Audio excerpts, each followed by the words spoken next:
Today we are going to learn how to change the status of a video on YouTube. Let's get started. All right, I'm on the Google homepage and I want you to look in the top right hand corner. You should see your icon there. If you don't, go ahead and log in. I'm logged into my teacher account on my educational workspace. So what I'm going to do now is I'm going to type YouTube, or you can go to the waffle here, and sometimes the YouTube link is here. Here's my YouTube icon. So I'm going to go to YouTube. Again, double check that it is your account and not your personal account. Sometimes my students get confused between the two. So you're going to click on your picture and you're going to go to your channel. All right, your home screen is right here, and you can hit the videos tab. And this shows you all the videos that are public that you have published. You can also change your little picture here if you would like.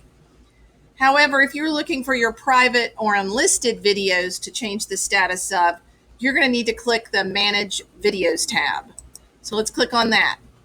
Once you've done that and it loads, you will see a list right here. I want you to pay attention to the visibility column here. It will tell you what is public, private, or unlisted. If you roll over the status, the visibility status, it will tell you what the difference is between the two. So if I'm like, oh, I forgot what private is, and then I hit save, it will tell me. Okay, so I can switch this back to unlisted, and then I can hit save.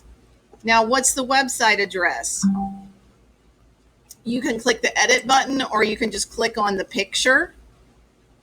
And here it will tell you the video link. So you can hit the copy button and copy that video link, and then use that link to turn it in on Canvas. You're going to go to website URL and paste the website address for your YouTube video into Canvas. I hope this video helped. Have a nice day.